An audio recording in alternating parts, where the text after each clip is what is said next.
मुगलों की राजधानी रही फतेहपुर सीकरी के महल तक जाने में सड़क के एक ओर मलबा दबा नजर आता है, लेकिन अब ऐसा दृश्य नहीं दिखेगा। आगरा गेट से लेकर नौबस्ता खाना तक यहाँ मुगल बाजार नजर आएगा। भारतीय पुरातत्व सर्वेक्षण ने यहाँ उत्खनन शुरू किया है, जिसमें मलबे में दबे मुगल बाजार को सामने लाया जाएगा। यहाँ 24 दुकानें हो सकती हैं। पूर्व में इससे आगे के लिए किए गए उत्खनन के दौरान बीते साल 35 दुकानें निकल चुकी हैं। इनमें से 13 दो मंजिला थी। फतेहपुर सीकरी में मुगल काल में आगरा गेट से लेकर टकसाल तक बाजार माना जाता था। कारवां सराय के पास भी बाजार था, जो समय के साथ मलबे में दफन हो गया।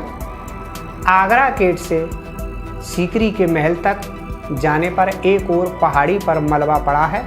जहां एएसआई ने उत्खनन कराया तो दुकानें सामने आ गई।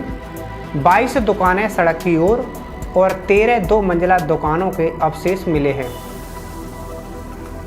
अब तीसरे चरण में एएसआई यहां 150 मीटर लंबी सड़क के दोनों ओर साइंटिफिक क्लियरेंस कर रहा है। इसमें 8 महीने लग सकते हैं। इस काम पर करीब 36 लाख रुपए खर्च किए जाएंगे। एएसआई ने 2 साल पहले फतेहपुर सीकरी में नौबस्ता खाना के पास साइंटिफिक क्लियरेंस कराया था। तब यह मुख्य मार्ग पर 22 और अंदर की तरफ द्वार वाली 13 दो मंजिला दुकानें मिली थी। करीब 2 मीटर चौड़ी दुकानों के अवशेष एएसआई ने सुरक्षित किए हैं। उत्खनन में ये दुकानें 6 फुट मिट्टी में दबी हुई थी। जो दुकानें मिली हैं उनका प्रवेश द्वार मुख्य सड़क के आगे नहीं बल्कि पीछे है।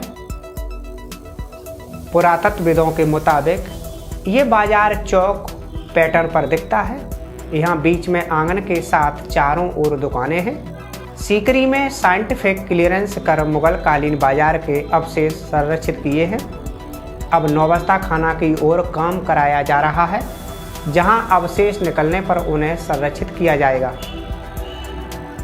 संरक्षण के बाद यहाँ वैसा ही नज़ारा आएगा जैसा इतिहास की किताबों में मुगल कालीन बाजार बताया गया है।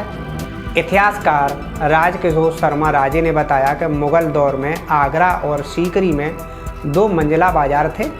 इतिहास की किताबों में इनका जिक्र है। आगरा किनारी बाजार में राजकुमार हाथी पर सवार होकर बाजार जाते थे। वहाँ दूसरी मंजिल की दुकानों से हाथी पर ही बैठकर खरीदारी करते थे। सीकरी में भी 2 मंजिला बाजार थे, जिनका जिक्र इतिहास की किताबों में दर्ज है।